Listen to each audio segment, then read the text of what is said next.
with value-added, environment-friendly products.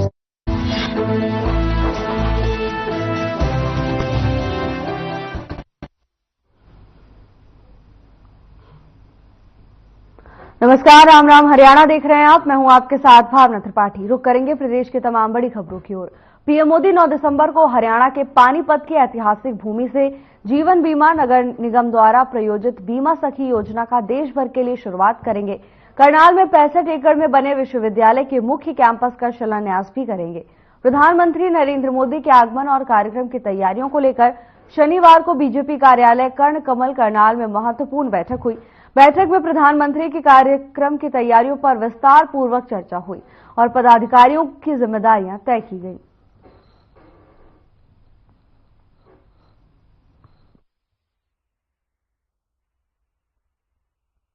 केंद्रीय ऊर्जा मंत्री मनोहर लाल रविवार सुबह अंतर्राष्ट्रीय गीता महोत्सव में पहुंचे, जहां उन्होंने ब्रह्म सरोवर तट पर शिल्प व सरस मेले का अवलोकन किया। केंद्रीय मंत्री कलाकारों द्वारा दी जा रही प्रस्तुतियों को देख गदगद हो उठे तो वे डेरू की स्वर लहरियों पर झूमने लगे। उन्होंने रोहतक से आए कलाकारों के साथ भजन गाए तो वहीं कलाकारों और शिल्पकारों का भी हौसला बढ़ाया।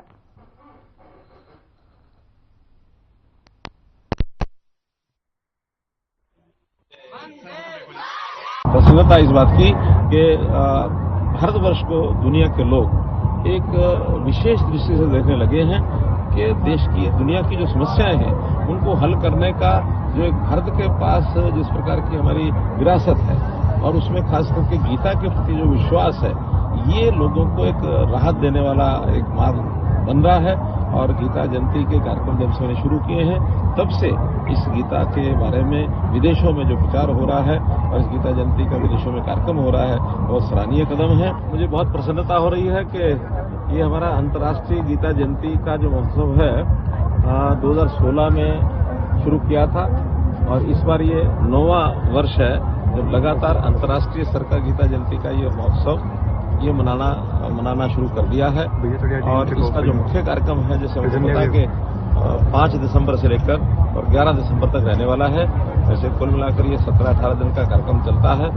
आज इसकी व्यवस्थाओं को समझने देखने के लिए और हमारे जो केडीबी के जितने भी पदाधिकारी हैं, सदस्य हैं, उन सब से जो बैठ के बातचीत हुई है उसके अंदर ये अच्छे प्रकार से इसके व्यवस्थित ढंग से योजना सब बन जाए ऐसी चर्चा की है। और हम देख रहे हैं कि जितने भी यहाँ स्टॉल्स हैं, जितनी दुकानें हैं, वो सब प्राय और इसको विकसित भारत की तरफ ले जाने के लिए प्रधानमंत्री जी ने आह्वान किया 2047 तक। मैं समझता हूं कि विकसित भारत का मतलब है कि देश की अर्थव्यवस्था ये सुधरे, ये अच्छी हो, तभी ये देश विकसित भारत बनेगा। और उसमें मूल जो अगर आवश्यक एक चीज को मैं कह सकता हूं तो ऊर्जा है। ऊर्जा के माध्यम से ही हम अपने देश की प्रगति को, यहाँ के उद्योग को, यहाँ के रोजगार को, यहाँ की बाकी सब सुविधाओं को आगे बढ़ा सकते हैं। तो ऊर्जा की मांग निरंतर बढ़ रही है और ये निरंतर बढ़ने वाली मांग 2047 तक इसकी आपूर्ति भी पूरी हो और मांग के हिसाब से लोगों को ऊर्जा की किल्लत न आए, इसकी हमने प्लान बनाई है। और हर प्रदेश इसमें आगे बढ़ने के लिए तैयार है।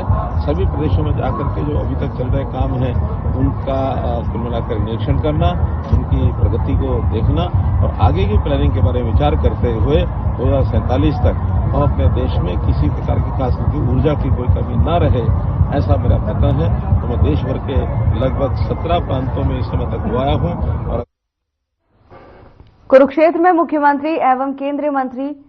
पूर्व मुख्यमंत्री एवं केंद्रीय मंत्री मनोहर लाल ने कहा कि 2016 से अंतर्राष्ट्रीय स्तर पर कुरुक्षेत्र में गीता जयंती महोत्सव के तौर पर मनाया जा रहा है।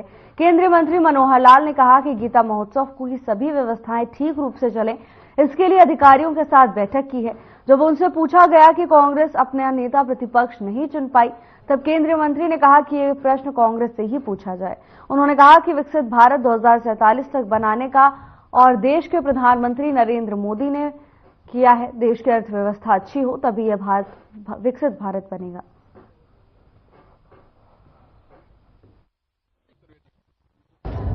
मित्रों, मुझे बहुत प्रसन्नता हो रही है कि ये हमारा अंतर्राष्ट्रीय गीता जयंती का जो महोत्सव है 2016 में शुरू किया था और इस बार ये 9वां वर्ष है जब लगातार अंतर्राष्ट्रीय स्तर का गीता जयंती का ये महोत्सव ये मनाना शुरू कर दिया है।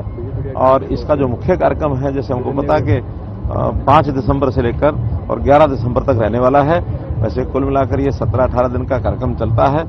आज इसकी व्यवस्थाओं को समझने देखने के लिए और हमारे जो केडीबी के जितने भी पदाधिकारी हैं, सदस्य हैं, उन सब से जो बैठ के बातचीत हुई है।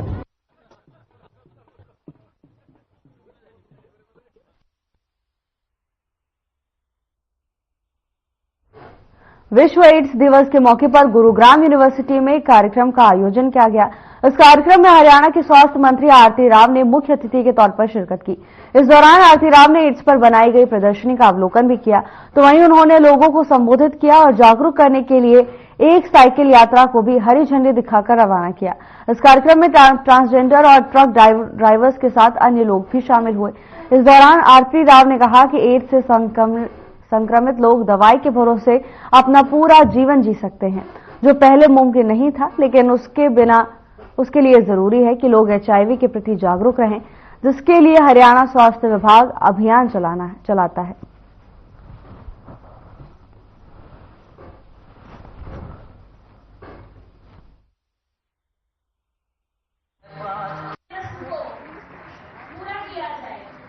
जी ये हमेशा एक बहुत ही सीरियस इवेंट रहा है। पूरे विश्व में वर्ल्ड एड्स डे मनाया जाता है, not to celebrate but to remind everyone कि एड्स जैसी एक खतरनाक डिजीज होती है, मगर उसका इलाज हो सकता है। HIV को आप प्रभाव में रख सकते हैं अगर आप सही वक्त पे पता चल जाए कि आप HIV पॉजिटिव हैं। तो आज के दिन अवेयरनेस का दिन है, ये लोगों तक बात पहुंचाने का दिन है कि देखिए अगर आप टाइम से अपना टेस्ट करवा लें तो फिर आगे चल के 30-40 साल आप आराम से रहें। किसी भी बीमारी का सक्सेसफुल उसका कंट्रोल करने का एक ही उपाय है, वो है लोगों के प्रति उस बीमारियों की भ्रांतियों को हटाना और उसकी अवेयरनेस जनरेट करना। आज विश्व एड्स दिवस पर यहाँ की गुरुग्राम की यूनिवर्सिटी के प्रांगण में आज हमारे माननीय मुख्य अतिथि हमारे स्वास्थ्य मंत्री श्री मैडम आरती सिंह राव जी द्वारा और विधायक मुकेश जी, मैडम विमला जी राठी, हमारे director health services doctor Virendra ji और PD एड्स HSAC, इनकी तरफ से जो हमारे यहाँ आज हम स्वास्थ्य विभाग का जो कार्यक्रम किया गया, यह एड्स को अवेयरनेस को जनरेट करने के लिए किया गया था।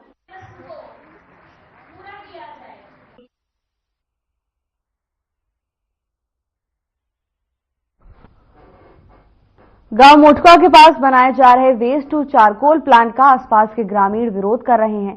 10 किलोमीटर के एरिया में आने वाले गांव के लोग पिछले 1 महीने से इस प्लांट के विरोध में धरने पर बैठे हुए हैं। यहां बनने वाला डंपिंग यार्ड को लेकर लोगों का विरोध है। इसके लिए अधिकारियों से लेकर मंत्रियों से भी ग्रामीण मिल चुके हैं। ग्रामीणों का कहना है कि यमुना से सटे हुए इस इलाके में अगर कचरे को लाया जाएगा तो प्रदूषण का स्तर और भी बढ़ सकता है।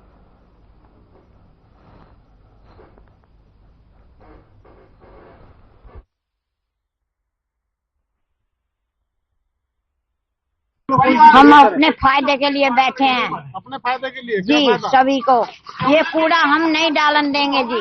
अच्छा। हाँ जी, नहीं तो हमें तो ये नरक है, ये हम नरक कैसे ले लेंगे?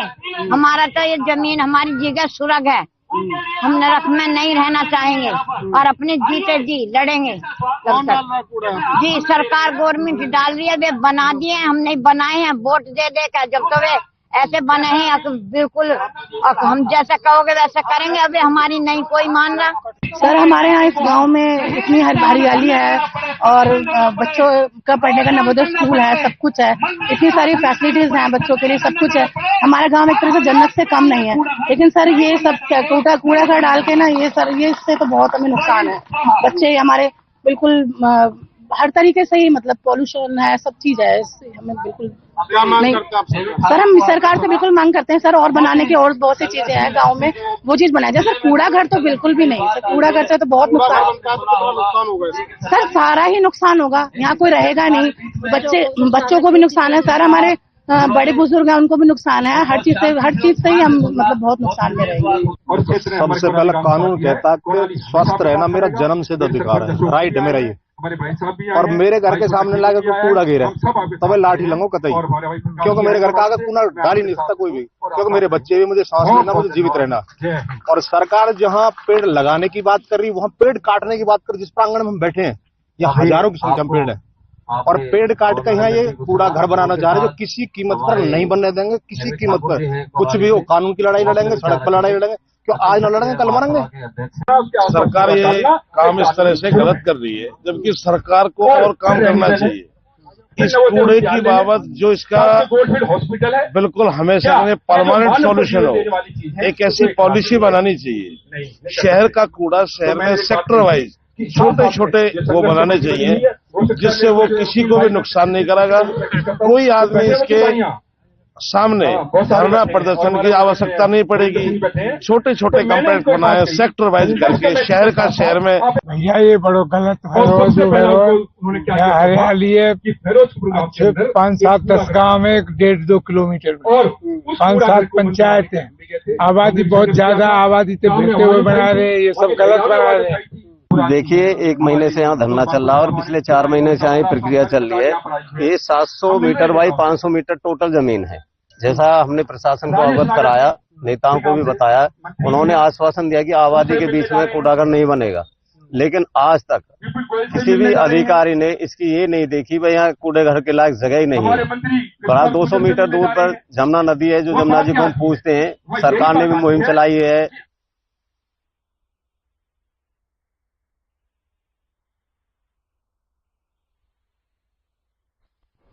हरियाणा के जिले फरीदाबाद कल्याणपुरी इलाके से एक युवक की संदिग्ध परिस्थितियों में मौत का मामला सामने आया है।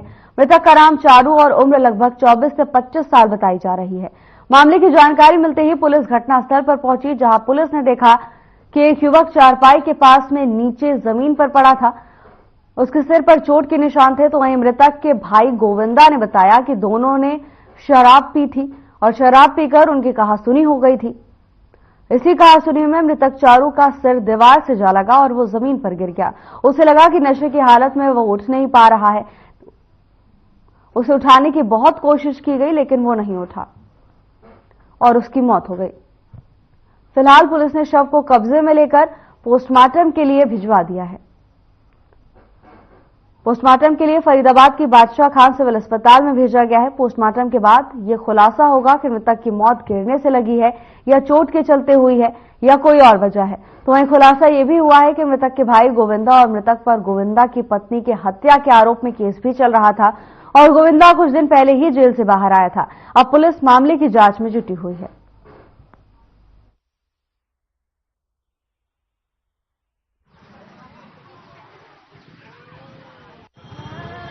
7:30 बजे कंट्रोल से टेलीफोन आया था।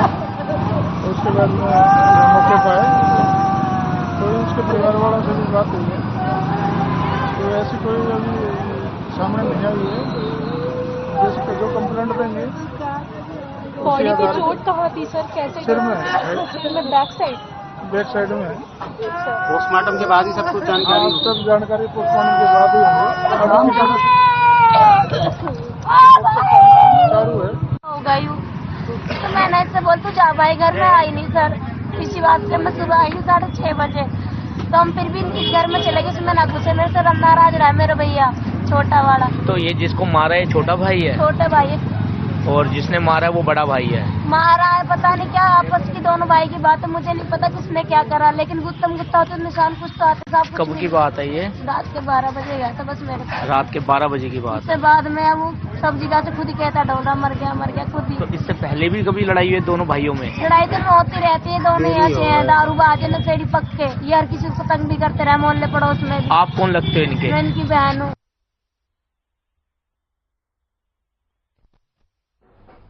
आसमानपुर गांव में युवक के शव को दफनाने को लेकर मुस्लिम समुदाय और ग्रामीणों के बीच माहौल गर्म हो गया। समाज के लोग कब्रिस्तान को वक्फ बोर्ड की जमीन बता रहे थे, जबकि ग्रामीण इस जमीन को नाजायज तौर पर कब्जा करने का आरोप लगा रहे थे। सूचना पाकर पुलिस मौके से पहुंची। भारी पुलिस बल घटनास्थल पर पहुंचा। पुलिस प्रभारी विक्रांत ने दोनों पक्षों को समझाने की काफी कोशिश की, लेकिन दोनों ही पक्ष अपनी मांग पर अड़े रहे। फिलहाल मुस्लिम समुदाय के युवक के शव को मस्जिद में रखा गया है। पिहोवा की मस्जिद में शव को रखा गया है। गांव वालों का कहना है कि यह जमीन गांव के रिहायशी इलाके से सटी है, इसीलिए जमीन पर कब्रिस्तान बनाना या होना बिल्कुल गलत है। गांव के पूर्व सरपंच नरेंद्र सिंह ने भी इस मामले में बताया कि उनके गांव में मुस्लिम समुदाय के लोग नहीं रहते हैं, ये लोग प्रवासी हैं। इससे पहले भी छोटे बच्चों का शव इस समुदाय के लोगों ने यहां पर दफनाया था, लेकिन तब ग्रामीणों ने विरोध नहीं किया। लेकिन अब ये लोग इसे वक्फ बोर्ड की जमीन बता रहे हैं और कब्रिस्तान बनाकर वक्फ बोर्ड की जमीन होने का दावा कर रहे हैं।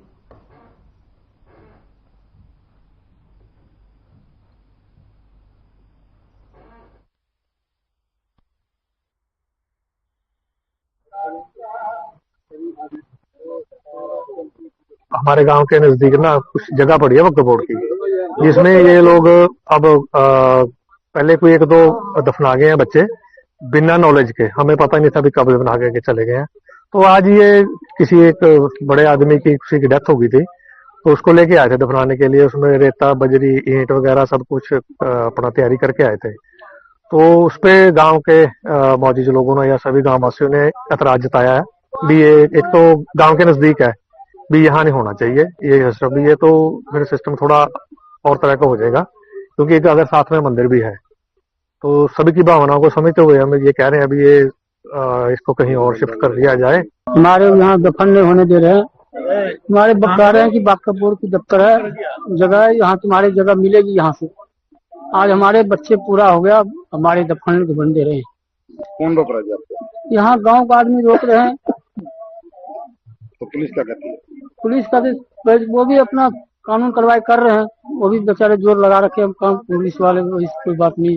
एक युवक की मृत्यु हो गई थी, मोमडन है लड़का, तो आज उसको दफनाया जाना था। तो यहाँ दो पक्षों के बीच थोड़ा सा ये हो गया था कि ये जगह किसकी है, तो रात होने की वजह से अभी हम क्लियर नहीं कर पाए, तो इसलिए इनको सुबह तक का समय दिया गया। सुबह जो हमारा प्रशासनिक जो है स्टाफ है वो आ जाएगा 10 बजे और वो क्लियर करेंगे, उसके बाद आगे हम कार्रवाई की जाएगी।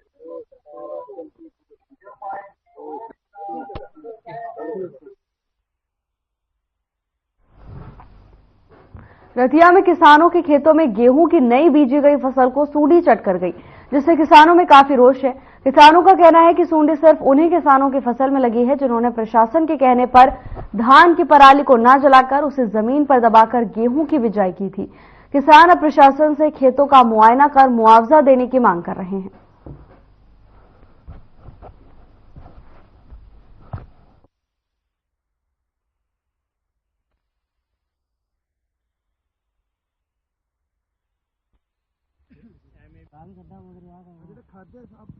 मैं सुपर सीडर ਨਾਲ कणक बीजी सी, बिना अग लाए बिच पराली वाही सी। सुंडी ने बहुत नुकसान कराया, सारी सुंडी खा गई। दवाई भी पाती बहुत ज्यादा, 2-2 लीटर दवाई पाती, छट्टा भी देता। सारी सुंडी ने तबाही ठाती ते ना कोई खेती महकमे वाला आके देखदा है। जे अग लाउंदे सी पर्चे पाउंदे सी, हुण कोई भी नहीं देख के आके देखदा हैगा। जाई सुपर सीडर ना करी सी भाई, जमा नहीं पराली मचाई हैगी, बिचे पराली वाही सी ते सुंडी ने जमा तबाह ठाता। 2-2 लीटर दवाई भी सिੱਟਤੀ। गाला ना कड्डियो।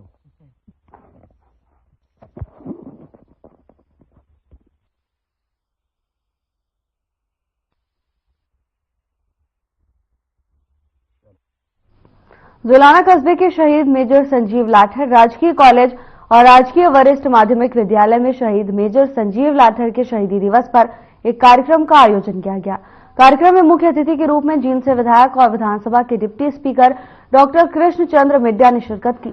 शहीद मेजर संजीव लाठर की शहादत पर राजकीय कॉलेज रक्तदान शिविर का आयोजन भी किया गया, जिसमें बढ़ चढ़कर लोगों ने हिस्सा लिया। तो वहीं राजकीय वरिष्ठ माध्यमिक विद्यालय बूढ़ा खेड़ा लाठर में प्रतिभावान बच्चों को सम्मानित किया गया। रक्तदान कैंप में 72 युवाओं ने रक्तदान किया। रक्तदान शिविर में पुलिस के जवानों ने भी बढ़ चढ़कर भाग लिया।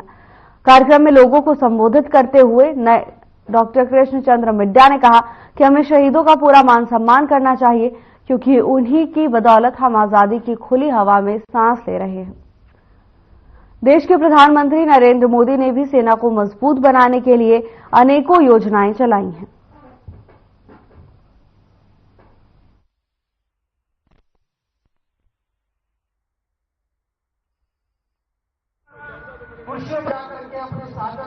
आज 30 नवंबर को मेजर संजीव लाठर शहीद हुए थे। उनकी शहादत के उपलक्ष्य तो क्या ही है, मौका तो गमगीन ही है, पर इसी बहाने उनको याद किया जाता है। साल में एक बार आते हैं, स्कूल के बच्चों से मिलते हैं, गांव से मिलते हैं, तो इस बहाने एक जुड़ाव है, एक लगाव है। जो एक परंपरा नई शुरू की है वो चलाने की कोशिश कर रहे हैं कि कम से कम साल में एक बार तो मिले। लोगों को क्या संदेश देना चाहोगे? छोटे छोटे बच्चे भी आपके कार्यक्रम में हैं, देश भावना की क्या जागेगी उनमें इसको देखकर? हमारे गांव से संजीव भी पहले ऐसे आर्मी ऑफिसर हैं जो शहीद हुए हैं और जिनको शहीद का दर्जा भी प्राप्त हुआ है सरकार की तरफ से। देखिए, जैसे मेजर संजीव लाठर जी की शहीदी दिवस का उपलक्ष्य में हम यहाँ आज सभी एकत्रित हुए हैं और ये एक मैं आपके माध्यम से सभी निवासियों को, हरियाणा के निवासियों को, देश के निवासियों को ये संदेश देना चाहूँगा कि ये एक बहुत बड़ा हमारे लिए एक मैसेज है। हमारे जो युवा हैं वो देश की सेवा करते करते शहीद हो जाते हैं, उनको हमें हमेशा याद रखना चाहिए, उनके कार्यों को याद रखना चाहिए और उनकी स्मृति की हमें कुछ ना कुछ निशानियां ऐसी रखनी चाहिए जो आने वाली जनरेशन है हमारी, उनको प्रेरणा मिले, उनको भी ये सीख मिले कि हमारा ही अपना एक कोई शहीद हुआ देश की सेवा करते करते और हमें भी इस तरफ कदम बढ़ाने चाहिए। इस देश के लिए कुर्बान होना ये बहुत बड़े गर्व की बात है, लेकिन पीछे परिवार में अपनी यादें छोड़ जाते हैं और कभी कभी माँ बाप को थोड़ी तकलीफ रहती है, लेकिन उन्हें गर्व भी रहता है कि हमारा बेटा देश पर कुर्बान हुआ। अकेले माँ बाप को नहीं, पूरे हिंदुस्तान की जितनी जनता है आज जो खुली हवा में सांस ले रही है, तो वो मैं ये कहूँगा ऐसी महान शख्सियतों की वजह से ही, इन जवानों की वजह से ही हम खुली हवा में सांस ले रहे हैं जो आजादी से हम घूम रहे हैं। क्योंकि जितने भी शब्द कहूं उतने कम पड़ जाते हैं। मेरे पिताजी भी मिलिट्री में रहे। खबर इंदिरा गांधी नहर के तलवाड़ा क्षेत्र से है, जहां राठीकेरा गांव के पास इंदिरा गांधी फीडर नहर में बीते शुक्रवार को एक कार गिर गई। कार को बड़ी मशक्कत से बाहर निकाला गया। कार में सवार मृतक दंपत्ति को बाहर निकालकर सीएचसी की मोर्चरी में शवों को पोस्टमार्टम करवाकर शव परिजनों को सुपुर्द कर दिया गया है। आपको बता दें कि मृतक दंपत्ति भादरा के कड़ाऊ गांव के निवासी थे। मृतक दंपत्ति के परिजन भी मौके पर पहुंच चुके हैं। पुलिस ने मृतक के भाई सुरेंद्र सिंह की रिपोर्ट पर मामला दर्ज कर लिया है और पुलिस की ओर से कार्रवाई शुरू कर दी गई है।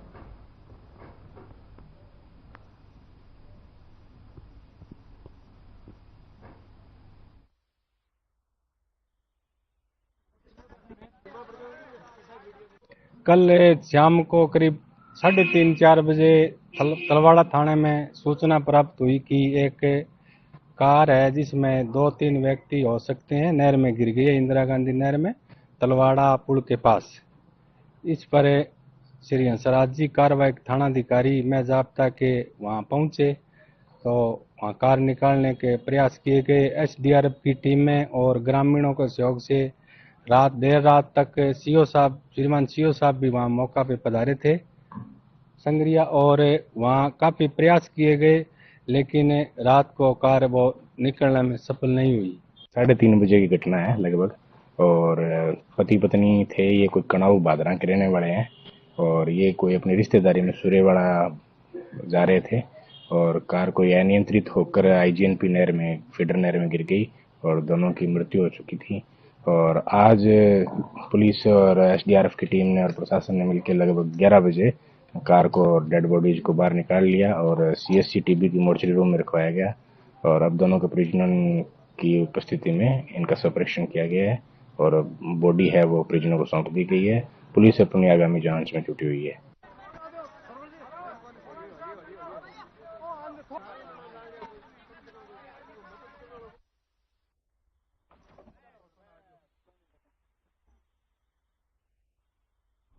फिलहाल के लिए बस इतना ही। जल्द हाजिर होंगे नई अपडेट्स के साथ। नमस्कार।